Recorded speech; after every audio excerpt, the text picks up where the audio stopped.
Hello बच्चों, my name is आकाश अग्रवाल। स्वागत करता हूं आपका अपने चैनल जिसका नाम है पीटीएच। लेकर के आया हूं बच्चों आप लोगों के लिए electricity complete revision class 10th 30 minutes में पूरा चैप्टर फिनिश करेंगे।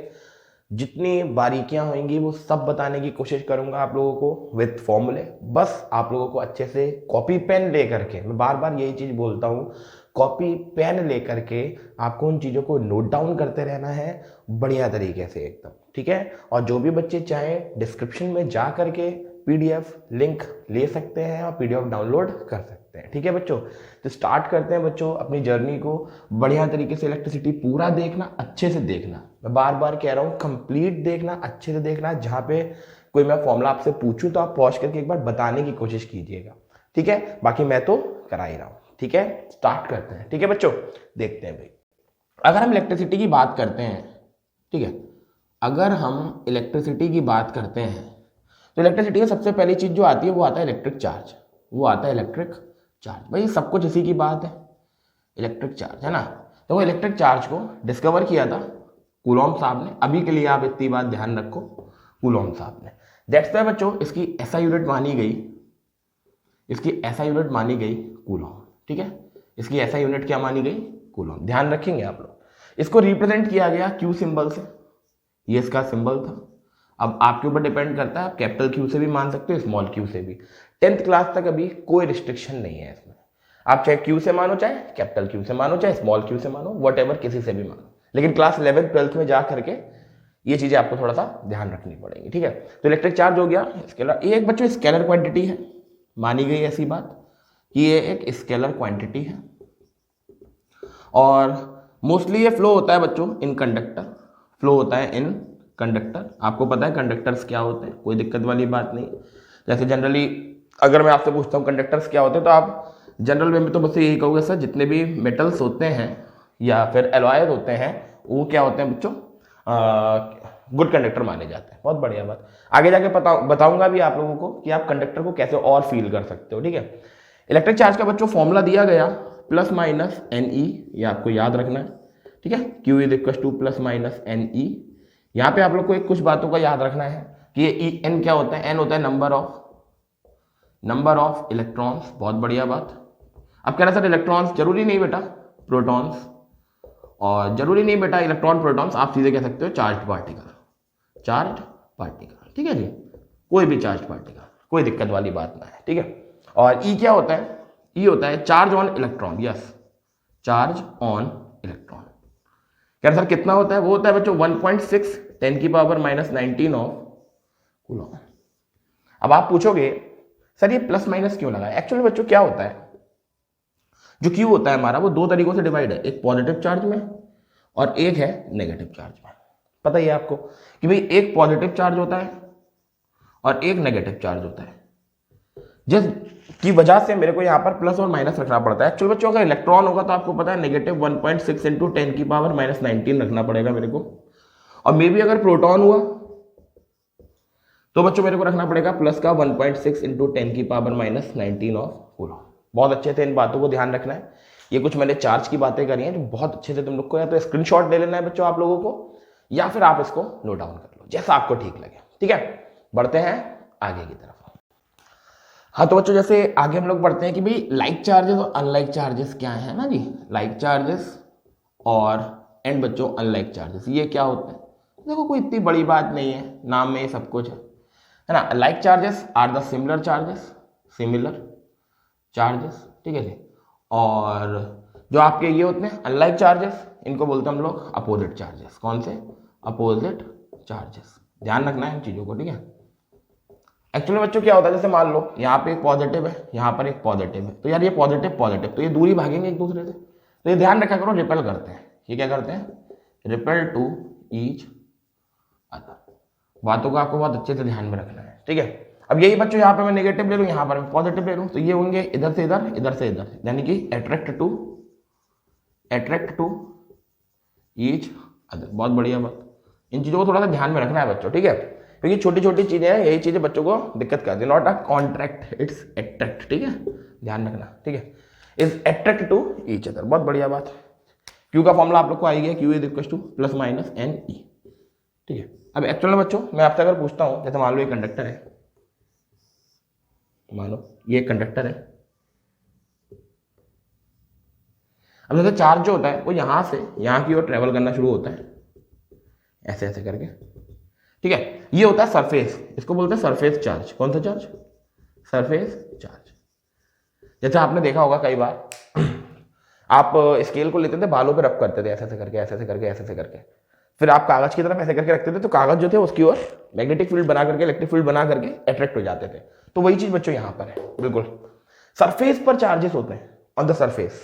दैट्स व्हाई बच्चों हम लोग वहां पर लगाते हैं Q is equal to plus minus N E. N बताएगा हमको how much number of charge present on the conductor, ठीक है ना, how much number of charges, number of charges, ठीक है जी। ध्यान रखना इन बातों को बहुत अच्छे से। अब इस चार्ज को कभी कभी हमको ट्रेवल कराना पड़ता है from A point two another point, from A point two another point. वहीं से बच्चों बनता है इलेक्ट्रिक पोटेंशियल। वहीं से क्या बनता है? इलेक्ट्रिक पोटेंशियल, जिसको आप पोटेंशियल डिफरेंस के नाम से जानते हो। तो सबसे पहले इसको आप नोट डाउन कर लो, वरना अगर नोट है तो कोई प्रॉब्लम नहीं है, ठीक है। आगे बढ़ो। नेक्स्ट है मेरे बच्चों electric potential, very important term बच्चों, इलेक्ट्रिक पोटेंशियल। इलेक्ट्रिक पोटेंशियल है ना, इलेक्ट्रिक पोटेंशियल इज V, ठीक है। Electric potential, it is also known as, अभी के लिए आप लोग को याद रखना है, this is also known as potential difference. Potential difference, potential difference. हालांकि 12th लेवल पर ये कहानियां कुछ अलग हो जाती है, लेकिन अभी के लिए आप लोगों को मैं बार बार बता रहा हूं, अभी के लिए आप लोग के लिए सफिशिएंट है ये सारी चीजें, ठीक है। आपने पढ़ा भी होगा अपने टीचर्स से कि भाई potential difference and electric potential are same. Actual बच्चों क्या होता है, इलेक्ट्रिक पोटेंशियल को इस प्रकार करा जाता है, मान लो एक चार्ज यहां पर है पॉजिटिव ए, अब मेरे को इस चार्ज को यहां पहुंचाना है, तो क्या करोगे आप, इस चार्ज को लेकर के जाओगे यहां तक, है ना जी। तो यहां से यहां तक ले जाने के लिए आपको कुछ क्या करना पड़ेगा, वर्क, क्योंकि एक्चुअली बच्चों पोटेंशियल वर्ड यूज हुआ है।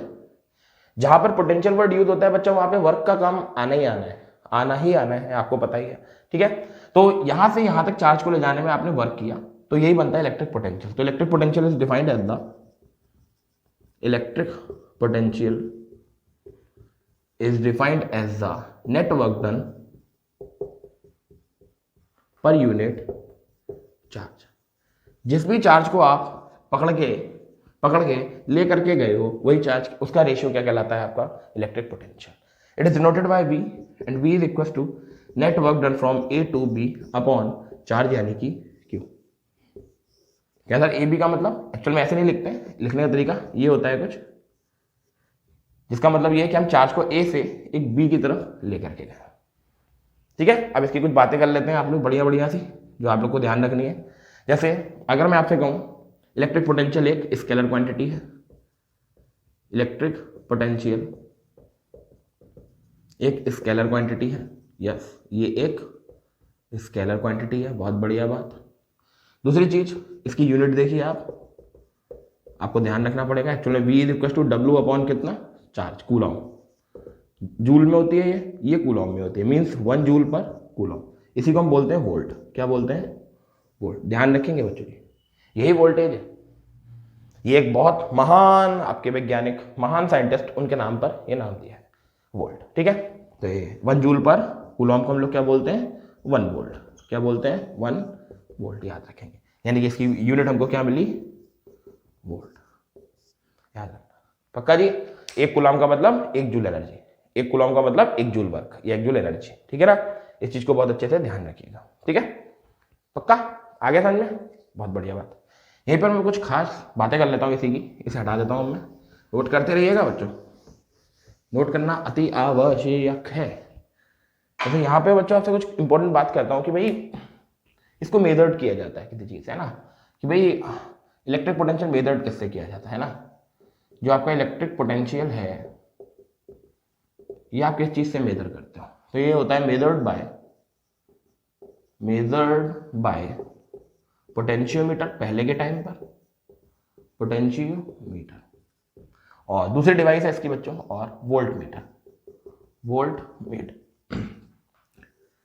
ठीक है, वोल्ट मीटर। ये कुछ इस तरीके का होता है, आपको ध्यान रखना है, ऐसा, ये V बीच में, ये प्लस और ये माइनस, जैसे था वोल्ट मीटर। यहाँ पे बढ़िया सी एक निडल लगी होती है, वो निडल आपको डिफ्लेक्शन करके बताती है कि कितना वोल्ट है। बोलो जी क्लियर है। इसकी एक चीज और याद रखना, जो आपका ये वोल्ट मीटर होता है ये जो आपका वोल्ट मीटर होता है ये ऑलवेज कनेक्ट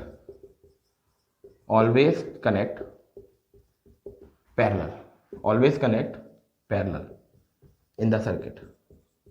आप ध्यान रखेंगे इस चीज को कि भाई सर्किट के अंदर हमेशा जो ये वोल्ट मीटर होता है ये पैरेलल लगेगा। पैरेलल मतलब जैसे मान लो एक सर्किट इस तरीके का है, तो आप इलेक्ट्रिक पोटेंशियल यहां पे अगर लगाओगे तो इस तरीके से लगाओगे, ध्यान रखना, मीन्स पैरेलल। समझ गए ना, रेजिस्टेंस ये इसके पैरेलल लगा, ठीक है ना, कोई दिक्कत वाली बात नहीं है। तो इसको आप लोग सबसे पहले क्या कर लो, नोट डाउन। सबसे इंपॉर्टेंट, इसके बिना तो इलेक्ट्रिसिटी ही नहीं है, जिसका नाम है electric current. Very good, electric current. अब ये क्या चीज है, देखो सबसे पहले तो इसकी डेफिनेशन सुनो। देखो, rate of flow of charge in the conductor, इसी को आप क्या बोल दोगे, इसी को आप कह सकते हो इलेक्ट्रिक करंट। यस, बहुत बढ़िया बात। क्या रेट, देखो रेट से मतलब होता है टाइम।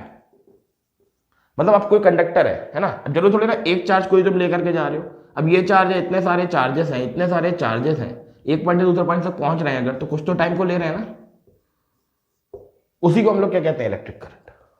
भाई कि अगर मैं आपसे पूछूं इलेक्ट्रिक करंट क्या होता है, तो आप कहोगे sir net charge per unit time, means charge per unit time, ठीक है जी। I is equal to Q upon T, एक फेमस रिलेशन यहां से निकालता हूं, Q is equal to I T, quit. बहुत फेमस है, बहुत ही ज्यादा फेमस रिलेशन है, ध्यान रखना, रिलेशन आते जा रहे हैं, ठीक है, बहुत बढ़िया। ये बच्चे कूलॉम में होता है और ये काय में होता है, सेकंड में, तो इस कूलॉम पर सेकंड, इसको बोला गया एम्पियर। क्या बोला गया, एम्पियर, ध्यान रखिएगा, क्या बोला गया, एम्पियर। 1 कूलॉम पर सेकंड को क्या बोला जाता है, एम्पियर। बोलो जी, क्लियर है, कोई दिक्कत तो नहीं। एक्चुअल में बच्चों जो इलेक्ट्रिक करंट होता है, वैसे तो वो एक टेंसर क्वांटिटी है, वो आपको क्लास 12th में पढ़नी है, बल्कि और ऊंचे लेवल पर पढ़नी है, लेकिन अभी के लिए आप सिर्फ जान के रखोगे कि दिस इज द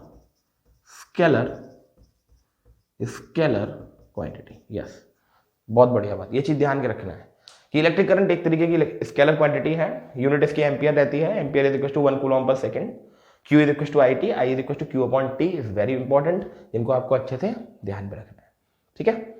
उसके बाद यहीं पर मैं कुछ हल्की सी चीज बता देता हूं आपको। ये मेजर्ड होता है by ammeter, measured by ammeter, mamma mia, ammeter, ठीक है, ये एमीटर। अब ये एमीटर जो होता है वो कुछ ऐसा होता है।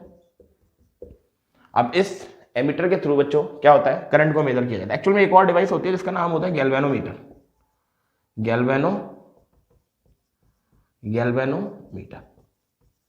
ये कुछ ऐसा होता है, G और A प्लस और ये माइनस, है ना, दोनों की एक खास बात होती है बच्चों। मैं ये रेस कर दूं, कोई दिक्कत तो नहीं, ठीक है। एक्चुअल में दोनों की एक खास बात होती है बेटा जी, दोनों ही करंट को मेजर करते हैं और दोनों के दोनों कनेक्ट होते हैं इन सीरीज, ये ध्यान रखिएगा, ये सीरीज में ही कनेक्ट होते हैं। अब दोनों में फर्क क्या होता है वो मैं आपको यहां पे बताता हूं, ठीक है। दोनों के दोनों करंट को मेजर करते हैं, बहुत बढ़िया बात, ठीक है, लेकिन आप किस टाइप के करंट को मेजर करते हैं जरा वो देख लो, क्योंकि किसी ना किसी चीज में फर्क तो होता ही है। तो भाई एक तरफ अगर आप एमीटर की बात करते हो, तो एमीटर जो है ना वो मेजर करता है लार्ज वैल्यूज ऑफ करंट या लार्ज मैग्नीट्यूड ऑफ करंट, ये लार्ज मैग्नीट्यूड ऑफ करंट को मेजर करेगा। लेकिन यहीं पर अगर आप बात करते हो किसकी, गैल्वेनोमीटर की, तो भाई साहब गैल्वेनोमीटर की एक खास बात होती है, ये सूक्ष्म करंट, मीन्स बहुत छोटे, वेरी स्मॉल करंट को क्या करता है, मेजर करता है ना। जस्ट लाइक इंड्यूस करंट, है ना भाई, इंड्यूस करंट जो है, हाँ, इंड्यूस करंट जो है वो इसी से मेजर किया जाएगा, है ना। लेकिन जो एसी डीसी करंट होते हैं वो यहां से, एसी एंड डीसी करंट है ना जी, अल्टरनेटिंग करंट, और अगर आप यहां की बात करते हैं डायरेक्ट करंट, ये दोनों के दोनों मोस्टली मेजर किए जाते हैं बाय बाय किससे बच्चों? एमीटर। ध्यान रखिए, इनमें डिफरेंस बहुत जरूरी है, बहुत ही ज्यादा जरूरी है, याद रखेंगे इसको आप लोग, ठीक है। तो मैं हटाता हूं, ठीक है। अब एक सबसे इंपॉर्टेंट बच्चों ओम्स लॉ, इसके बगैर तो कुछ भी नहीं है, ना अभी ना बाद में। ओम्स लॉ इन्होंने कहा एट कांस्टेंट टेम्परेचर, इन्होंने टेम्परेचर को कांस्टेंट रखना चाहा कि भाई कोई भी आपने कंडक्टर लिया हो, कोई भी आपने वायर लिया हो, उसके टेम्परेचर में किसी भी प्रकार का चेंज ना आ रहा हो, तो जो इलेक्ट्रिक पोटेंशियल होता है वो डायरेक्टली प्रोपोर्शनल होता है आई के। और प्रोपोर्शनलिटी का साइन हटा करके इन्होंने एक कांस्टेंट पकड़ा जिसका नाम होता है रेजिस्टेंस, और यहां से एक ओम्स लॉ की उत्पत्ति हुई, is V is equal to I R और R is equal to V upon I. और इसी कांस्टेंट R को बोला गया रेजिस्टेंस, याद रखिएगा, इसी कांस्टेंट R को बोला गया रेजिस्टेंस। अब रेजिस्टेंस का क्या काम होता है? ये करता है रेजिस्ट, रोकता है the rate of flow of charge in the conductor. ये आपको ध्यान रखना है, आपके कंडक्टर के अंदर कितना करंट वेरी कर रहा है या कितना करंट फ्लो हो रहा है, रेजिस्टेंस को उसको क्या करना पड़ेगा? कंट्रोल। यस, क्योंकि इसी से एक रिलेशन आता है, R is inversely proportional to 1 upon is very important. Means माना जाता है रेजिस्टेंस जितना ज्यादा होता है करंट जो है वो उतना कम होता है, रेजिस्टेंस जितना कम होता है करंट उतना ज्यादा होता है। ध्यान रखिएगा, यानी कि जब जब आपको R मैक्स मिलेगा तब तब आपको करंट मिनिमम मिलेगा, जब जब आपको रेजिस्टेंस मिनिमम मिलेगा तब तब आपको करंट जो है वो मैक्सिमम मिलेगा। आप ध्यान रखेंगे, बहुत ज्यादा इंपॉर्टेंट चीजें हैं ये, ठीक है। पक्का ध्यान रखो बहुत अच्छे से, ठीक है। अब इसकी यूनिट देख लो जरा, R है, V मतलब वोल्ट पर एम्पियर, बहुत बढ़िया बात। अब 1 वोल्ट पर एम्पियर को बोला गया ओम, ठीक है, क्या बोला गया? ओम। तो रेजिस्टेंस की यूनिट आ गई ओम, ध्यान रखना, ठीक है जी। इसका सिंबल होता है इलेक्ट्रिक सिंबल, आपको ध्यान रखना है, बहुत इंपॉर्टेंट है ये। This is the electric symbol of R, एक तरफ पॉजिटिव और दूसरी तरफ नेगेटिव। यस, ठीक है ना। कहना सर पॉजिटिव नेगेटिव का मतलब एक्चुअली बच्चों क्या होता है? जो करंट होता है उसका डायरेक्शन होता है उसका डायरेक्शन होता है पॉजिटिव टू नेगेटिव। अब बच्चे कहेंगे सर अभी आपने इसको स्केलर क्वांटिटी बताया था, अब आप कह रहे हो सर इसका डायरेक्शन होता है। एक्चुअली बच्चों क्या होता है, करंट टेंसर क्वांटिटी है, स्केलर नहीं है। टेंसर क्वांटिटी वही होती है जो वेक्टर लॉस को फॉलो नहीं करती, जो आप अभी आगे वाले क्लास में पढ़ोगे। दैट्स व्हाई बच्चों अभी उसके बारे में हम लोगों ने बात नहीं की, समझ रहे हो ना। हल्के हल्के सब आएगा, हल्के हल्के सब समझ में आएगा, इसलिए अभी आप इतना ध्यान के दिमाग में रखते चलो कि जो डायरेक्शन होता है करंट का वो पॉजिटिव से नेगेटिव निकलता है, ठीक है। अब एक्चुअल में ऐसा होता है, देखो जब मान लो ये बैटरी है, अब ये प्लस है ये नेगेटिव है, तो करंट यहीं से निकलेगा। एक्चुअल में जो प्लस वाला होता है उसको बोलते हैं हायर पोटेंशियल, क्या बोलते हैं? Higher potential. और जो ये नेगेटिव वाला इसको बोलते हैं लोअर पोटेंशियल, ठीक है। तो हमेशा ध्यान रखो करंट कहाँ से निकलेगा, करंट यहाँ से थोड़ी निकलेगा लोअर से, वो हायर से निकलता है। सेम चीज बैटरी में, सेम चीज सेल में, ध्यान रखना इस चीज को, ठीक है। तो ये हो गया रेजिस्टेंस, ये हो गया डायरेक्शन, हमेशा ध्यान रखो पॉजिटिव टू नेगेटिव, ठीक है जी। इसी मतलब वे में इलेक्ट्रिक फील्ड भी चलती है, ध्यान रखा करो। नेक्स्ट है मेरे बच्चों बहुत ही फेमस टॉपिक, भाई रेजिस्टेंस आया तो उसके कुछ फैक्टर्स भी तो होंगे, फैक्टर इफेक्ट ऑन रेजिस्टेंस। भाई रेजिस्टेंस पर क्या क्या चीजों का प्रभाव पड़ता है, भाई रेजिस्टेंस पर किन किन चीजों का प्रभाव पड़ता है, इट्स वेरी इंपॉर्टेंट पॉइंट, ठीक है। एक्चुअल में क्या होता है बच्चा, रेजिस्टेंस पर किन किन चीजों का प्रभाव पड़ता है। सबसे पहली चीज तो ऐसा देखा गया है कि रेजिस्टेंस पर जो प्रभाव पड़ता है वो पड़ता है लेंथ ऑफ वायर का। Yes, R is proportional to L, is very important. और दूसरा है R is inversely proportional to A means area.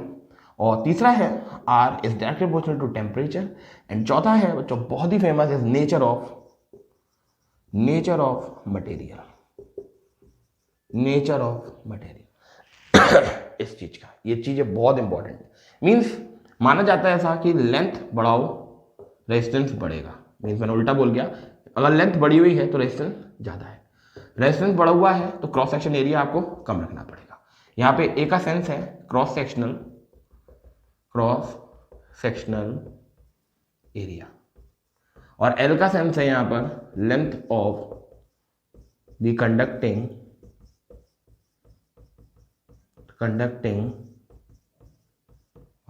याद रखना है इन चीजों को, ठीक है। एक्चुअल में देखो जैसे कौन सा एरिया पकड़ते हैं जरा देखो, जैसे आप वायर को पकड़ो, इमेजिन करो एक वायर है हमारे हाथ में, हम वायर का वो पोर्शन लेते हैं जैसे तार जहां से डलता है, वो एरिया क्रॉस सेक्शन वाला, उसी को क्रॉस सेक्शन एरिया बोलते हैं। कितने में से करंट गया है बस। अब कहीं बस सोचना सिलेंड्रिकल वायर होता है तो सिलेंडर का एरिया लगेगा, नहीं नहीं नहीं, सिर्फ पाई आर स्क्वायर लगता है, हमेशा ध्यान रखा करो। क्रॉस सेक्शन एरिया में आप सिर्फ पाई आर स्क्वायर को पकड़ोगे, ध्यान रखना बहुत अच्छे से, ठीक है। यहीं पे गलती करते हैं बच्चे एक्चुअल में, पहली इक्वेशन दूसरी इक्वेशन। अब टेम्परेचर पे कैसे डिपेंड करता है एक्चुअल में, आप ध्यान करो, ओम्स लॉ के अकॉर्डिंग कांस्टेंट क्या था, टेम्परेचर। अब एक बात बताओ, अगर आप किसी पर्टिकुलर अप्लायंस में कंटिन्यू इलेक्ट्रिक करंट का फ्लो करते रहो, कंटिन्यू इलेक्ट्रिक करंट का फ्लो करते रहो तो क्या होगा, एक टाइम पे तो गर्म करेगा ना, तो यानी कि गर्म करेगा तो रेजिस्टेंस को काम करना पड़ेगा। रेजिस्टेंस क्या करेगा, रेट ऑफ करंट को, rate of flow of charge को रोकने की कोशिश करेगा, रोकने की कोशिश करेगा, समझ रहे हो ना। जो हमारा लॉ है जूल्स लॉ, जो कि अभी हम पढ़ने वाले हैं, समझ रहे हो ना बात को, वही चीज है। बहुत अच्छे से ध्यान से समझो, हर एक पॉइंट को तुम लोग को क्लियर होने में आएगा, ठीक है। तो भाई कांस्टेंट टेम्परेचर, कि भाई अगर टेम्परेचर बढ़ा या टेम्परेचर राइज हुआ तो रेजिस्टेंस को बढ़ना पड़ेगा, यस। क्यों, क्योंकि रेजिस्टेंस करेगा करंट का अपोज, कि भाई रुको रुको रुको, अप्लायंस की ऐसी तैसी हो जाएगी, समझ रहे हो ना बात को, वही चीज, ठीक है। तो फिलहाल इन दोनों से एक बढ़िया सी चीज निकल कर आती है, जिसको मैं बता देता हूँ आपको। From equation first and second, R is proportional to L by A, R is equal to rho L upon कितना ए, इज वेरी फेमस। जैसे दिस रो इज व्हाट बच्चों, specific resistance, very important, specific resistance बहुत important. Specific resistance को बच्चों दूसरी भाषा में बोला जाता है रेजिस्टिविटी, रेजिस्टिविटी बहुत इंपॉर्टेंट बच्चों, रेजिस्टिविटी याद रखा करो। यहां से इसका फॉर्मूला निकल के आता है, rho is equal to A R by कितना एल, जैसे rho is equal to A को इधर लेकर के गए, जैसे ए आर अपॉन एल में आया, rho is equal to A R by L, बहुत इंपॉर्टेंट है बच्चों। इसकी यूनिट आती है बच्चों जी ओम मीटर, वेरी गुड, याद रखना बच्चों, ये यूनिट है इसकी ओम मीटर, ठीक है। एक्चुअल में कैसे देखो, ये ओम, ये मीटर स्क्वायर, ये भी मीटर, मीटर से मीटर मर गया तो क्या बचा, ओम मीटर, ये है बच्चों, ठीक है। ये स्पेसिफिक रेजिस्टेंस आता है। अब इसी की कुछ बातें करेंगे, लेकिन उससे पहले आप इसको नोट डाउन कीजिए। हाँ तो बच्चों रेजिस्टिविटी के बारे में कुछ बात करते हैं। ये रेजिस्टिविटी होती है, देखो ये किसी बात पे इतना डिपेंड करती नहीं है, ये सिर्फ बात डिपेंड करती है, जैसे depends on the nature of material only, nature of material only, कहना सर मतलब, जैसे मान लो एक तरफ आपने यहाँ पे कॉपर वायर लिया, ये कॉपर वायर है, इस कॉपर वायर की लेंथ एल है, ठीक है। अभी किसी मीटर से बना, यानी कि ये किससे बना हुआ है, कॉपर से बना हुआ है, किससे बना हुआ है, कॉपर से, तो जाहिर सी बात है इसकी अपनी कोई क्या होगी, रेजिस्टिविटी होगी। बहुत बढ़िया बात। अब मैं इसको 10 पीसेस में या 2 पीसेस में डिवाइड करता हूं, मैंने इसको इस तरीके से एंड इस तरीके से 2 पीसेस में डिवाइड कर लिया, मींस ये हो गया L/2 और ये भी हो गया L/2, बोलो जी क्लियर। अब मैं आपसे कहूं रेजिस्टिविटी पर क्या फर्क पड़ा, आप कहोगे सर कोई फर्क नहीं पड़ा, पूछो क्यों। एक्चुअल में लेंथ चेंज हुई, मीडियम थोड़ी चेंज हुआ, मटेरियल थोड़ी चेंज करो, ये भी कॉपर का तो ये दोनों भी तो कॉपर के ही होंगे ना, ये भी कॉपर वायर है, ये भी कॉपर वायर है, अंतर थोड़ी पड़ा। तो दैट्स वाई मटेरियल के आप चाहे 100 टुकड़े कर दो चाहे 10 टुकड़े कर लो, रेजिस्टिविटी पे कोई फर्क नहीं पड़ेगा। लेकिन हाँ अगर ये कॉपर के थे, ये कॉपर का है, और अगर ये वाला आयरन का है, तो भाई साहब इन दोनों की रेजिस्टिविटी में फर्क है, बोलो जी क्लियर है, तो फर्क है, बोलो जी क्लियर है। ये चीज बहुत अच्छे से ध्यान रखनी है। लेंथ कम या ज्यादा करोगे रेजिस्टेंस पर फर्क पड़ेगा, यस पड़ेगा। क्यों, क्योंकि आर इज प्रोपोर्शनल टू, यहीं से बातें अच्छे से समझनी है बस, आर इज प्रोपोर्शनल टू ये and this is proportional to ये, यस। इन दोनों के चेंज होने से, टेम्परेचर के चेंज होने पे रेजिस्टेंस को फर्क पड़ेगा, लेकिन रेजिस्टिविटी को सिर्फ मटेरियल के चेंज होने से फर्क पड़ेगा, यस। ये एक इंपॉर्टेंट पॉइंट है जिनको आप लोगों को अच्छे से ध्यान रखना है, ठीक है ना। यहीं पे बच्चे ज्यादातर गलती करते हैं, ठीक है, बहुत अच्छे से इस चीज को देख लो, ठीक है ना, बहुत अच्छे से। रो का फॉर्मूला ए आर अपॉन कितना, ए आर अपॉन एल, ध्यान रखेंगे इस चीज को। रो आपको पता है स्पेसिफिक रेजिस्टेंस भी बोल सकते हो, और अब देखो इसका फंडा समझो, जो रो होता है ना वो इनवर्सली प्रोपोर्शनल होता है कंडक्टिविटी के। अब कहना सर ये क्या चीज निकली, यस, जो रेजिस्टिविटी होती है ना वो कंडक्टिविटी की इनवर्सली प्रोपोर्शनल होती है, मींस रेसिप्रोकल होती है, मींस जितनी ज्यादा कंडक्टिविटी उतनी पुअर रेजिस्टिविटी, उतनी पुअर रेजिस्टिविटी, एंड जितनी कम कंडक्टिविटी उतनी ही हायर रेजिस्टिविटी। ये चीज आपको ध्यान रखना है बहुत अच्छे से, समझ रहे हो ना बात को। इन चीजों को आपको बहुत ध्यान से समझते हुए चलना है। यहीं से बच्चे जो होते हैं वो क्वेश्चन को करते हैं गलत, यहीं से। एक्चुअली देखो कैसे, जैसे मानो आपके पास एक रेजिस्टिविटी कॉपर की है समथिंग, मान लो 6.02 इंटू 10 की पावर -12, ठीक है, और ओम मीटर, और एक कोई आयरन की है वो है हमारे पास 7.02 इंटू 10 की पावर -12 ओम मीटर। बोलो जी क्लियर है। अब जैसे आप ध्यान से देखो, आयरन की रेजिस्टिविटी थोड़ी सी ज्यादा है as compare to copper. That's why copper जो हुआ ना वो गुड कंडक्टर हुआ। क्या हुआ? Good conductor. लेकिन आप अगर आयरन की बात करोगे तो फिर ये क्या होगा, क्या कहलाएगा इसके कंपैरिजन में बैड कंडक्टर। हालांकि ऐसा नहीं है, आयरन अच्छा कंडक्टर है, लेकिन इसके कंपैरिजन में ये क्या हो गया, बैड कंडक्टर हो गया। समझने की कोशिश करो आप मेरी बात, ठीक है। तो ये भी फिनिश्ड इट, ठीक है। आगे बढ़ते हैं, इसके कुछ छोटे छोटे ग्राफ देख लो रेजिस्टेंस वगैरह के, इनके आ जाते हैं। जैसे वी वर्सेस आई ग्राफ देख लो, है ना जी, वी वर्सेस आई ग्राफ, यहाँ से क्वेश्चन पूछ लिए जाते हैं। आपको पता है वी डायरेक्टली प्रोपोर्शनल टू आई होता है, तो आपको जिस तरीके से आप देखोगे जैसे जैसे यूनिफॉर्मली बिल्कुल ग्राफ होगा इसका लीनियर, जैसे जैसे आप वोल्टेज बढ़ाओगे वैसे वैसे करंट बढ़ता हुआ जाएगा। ऐसे बच्चों आ जाता है कौन सा graph, I versus I graph, I versus R graph. यहाँ पे देखो ये मान लो ये आर है और मान लो ये हमारा पास क्या है, करंट। आप देखोगे यहाँ पे अगर करंट सबसे ज्यादा है तो यहाँ करंट सबसे कम होगा, तो इस तरीके से आप देखोगे इसको डाउनफॉल में जाते हो जाएगा, ठीक है। जहाँ पर करंट सबसे ज्यादा वहाँ पे रेजिस्टेंस सबसे कम, जहाँ पे रेजिस्टेंस सबसे ज्यादा वहाँ पे करंट सबसे कम। इसलिए मैंने वहाँ पे आपसे कहा था आर मैक्स जब भी होगा आई मिनिमम होगा, और जब भी आई मैक्स होगा तब आर मिनिमम होगा। इन चीज़ों को आपको ध्यान में रखना है, ठीक है मेरे बच्चों। बहुत बढ़िया बात, नोट डाउन कीजिए। नेक्स्ट मेरे बच्चों, series and parallel combination. Series and parallel combination yes, series and parallel combination. तो एक तरफ मैं सीरीज को समझाता हूं और एक तरफ पैरेलल को। तो पहले सीरीज की बात करते हैं बच्चों। सीरीज में रेजिस्टेंस किस तरीके से कनेक्ट होते हैं आपको पता है, ये कनेक्ट करने का तरीका होता है उनका, ठीक है जी। ये कनेक्ट करने का तरीका होता है, ये पॉजिटिव टर्मिनल हाई है, ये R1 R2 R3, ये वी वोल्ट बैटरी स्विच लगा होता है बच्चों। इसमें करंट जाता है यहाँ से निकल के, और सारे रेजिस्टेंस में सेम करंट जाता है। मींस करंट जो रहता है वो कैसा रहता है, लेकिन हर पे वोल्टेज जो है वो कैसा जाता है, डिफरेंट। दैट्स व्हाई मेरे बच्चे यहाँ पे जो V होता है वो क्या होता है, ड्रॉप। यस, याद रखेंगे बच्चों। करंट कांस्टेंट, अब देखो इसके लिए R निकलता है इक्विवेलेंट या इफेक्टिव रेजिस्टेंस इसको बोलते हैं, R1 plus R2 plus R3 plus and so on. अब यहाँ पे मिलता है आपको मैक्सिमम रेजिस्टेंस। आप खुद बोलो अगर मैक्सिमम रेजिस्टेंस है तो करंट की क्वांटिटी कैसी रहेगी, मिनिमम। ये चीज आपको याद रखनी है। सेम पैरेलल की अगर आप बात करते हो, पैरेलल में क्या होता है कि भाई इस तरीके से रेजिस्टेंस को कनेक्ट किया जाता है कि ये आपस में पैरेलल होते हैं, ये नेगेटिव ये पॉजिटिव, ये R1 R2 और ये R3। अब क्या होता है भाई, यहां से करंट निकलेगा यस, लेकिन करंट यहां पे टकरा करके यहाँ I1 करंट जाएगा, यहाँ I2 करंट जाएगा, यहाँ पे I3 करंट जाएगा, आगे बढ़कर फिर I1 के वापस। Very good.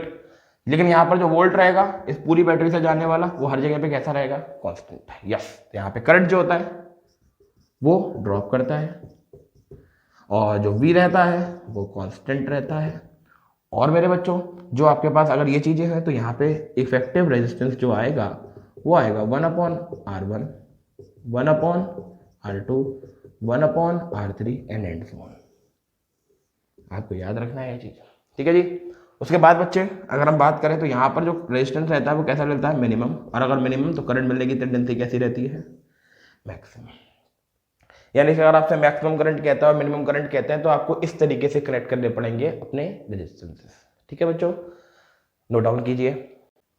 यस मेरे बच्चों, नेक्स्ट टॉपिक की तरफ चलते हैं बच्चों, joules law. It's joules law, इसे बोलते हैं बच्चों heating effect of electric current. Yes मेरे बच्चों, heating effect of electric current means जैसे आप हीटर अपना जलाते हो, हीटर में क्या होता है, एक नाइक्रोम वायर लगा होता है ना जी। कौन सा वायर लगा होता है, नाइक्रोम वायर। एक्चुअल बच्चों ये लो रेजिस्टिव और लो रेजिस्टेंस वायर होता है। This is a low resistive और लो रेजिस्टेंस वायर होता है, ठीक है। अब आपको पता है अगर ये दोनों चीजें लो हैं तो यहाँ पे करंट कैसा रहेगा, मैक्सिमम। यहाँ पे करंट कैसा रहेगा, यहाँ पे करंट रहेगा मैक्सिमम, क्योंकि रेजिस्टेंस लो है और करंट मैक्सिमम रहेगा। तो अभी आपको पता है अगर आप एक कंटिन्यू चीज में करंट बहाए जा रहे हो तो वहां पे जो करंट है वो काय में कन्वर्ट कर देगा उसको, आप बताओ, हीट में। वेरी गुड, यही तो है ना heating effect of electric current. Current की वजह से हीट का पैदा होना, करंट की वजह से हीट का पैदा होना, समझ रहे हो ना। इसके एक रिलेशन होता है बच्चे, I equal to I square R और इनटू में टी, वेयर मेरे बच्चों एच होता है हीट, आई होता है फ्लो ऑफ चार्ज, ये मींस करंट, आर होता है बच्चों जी रेजिस्टेंस, और टी होता है बच्चों जी समय अंतराल मींस टाइम, जिसको आपको ध्यान रखना है, ठीक है, बहुत ही ज्यादा अच्छे से। ये है बच्चों आपका joules law of heating effect of electric current. इन्होंने कहा कि अगर एक लो रेजिस्टेंस वायर को लो रेजिस्टिव वायर को कनेक्ट किया जाएगा और उसके अंदर करंट को पास कराया जाएगा तो भैया वो जो है वो हीट में कन्वर्ट होगा, वो कॉन्टिन्यूसली हीट को इमिट करेगा। यस ऐसा होता भी है ना। आप प्रेस वगैरह के एलिमेंट में भी कुछ इसी प्रकार से चीजों को सीन करते हो, ठीक है। तो इसको आप सबसे पहले क्या कर लीजिए, नोट कर लीजिए। लास्ट टॉपिक मेरे बच्चों जिसका नाम है power, electric power, electric power. Yes कुछ नहीं पावर क्या होता है जरा ध्यान से देखो। पावर होता है जितना आपने कार्य किया समय अंतराल में, उसी को हम लोग क्या कहते हैं, power. Work per unit time is the power. Power is equal to W upon T। This W is called joule per second. तो ऐसा बोला गया 1 joule per second is equal to watt. ध्यान रखिए पावर हमेशा आपको वाट में मिलेगी। जैसे कुछ इस प्रकार कि भाई 100 वॉट, कि भाई 50 वॉट, कि भाई 2000 वॉट। तो आप समझ गए सब पावर है, सब पावर है। बोलो जी क्लियर है। और 1 वॉट का मतलब क्या होता है, 1 वॉट का मतलब है 1 जूल एनर्जी खर्च हुई है 1 सेकंड में। 1 joule energy can be conserved by 1 joule, ठीक है। ये हो गया, बहुत बढ़िया बात, क्लियर है जी, कोई दिक्कत तो ना है। अच्छा अब कुछ रिलेशन निकल के आते हैं यहाँ से। जैसे आप जानते हो W is equal to V Q है ना, और Q बराबर जानते हो आप लोग आई टी, V बराबर जानते हो आप लोग आई आर, सब जानते हो आप लोग। ये सारे रिलेशन यहाँ रखते हैं, W की जगह रखिए V Q upon T. Q upon T को आप क्या पकड़ सकते हो, आई।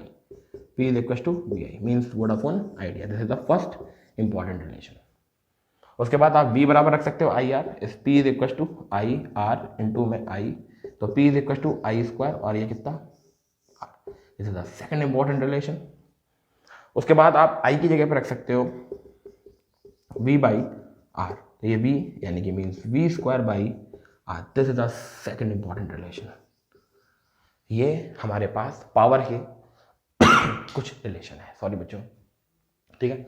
बहुत बढ़िया ढंग से एकदम बिल्कुल अच्छे से फॉर्मूले याद करो बढ़िया तरीके से एकदम, ठीक है। अगली वीडियो इसकी न्यूमेरिकल की देंगे बढ़िया से एकदम।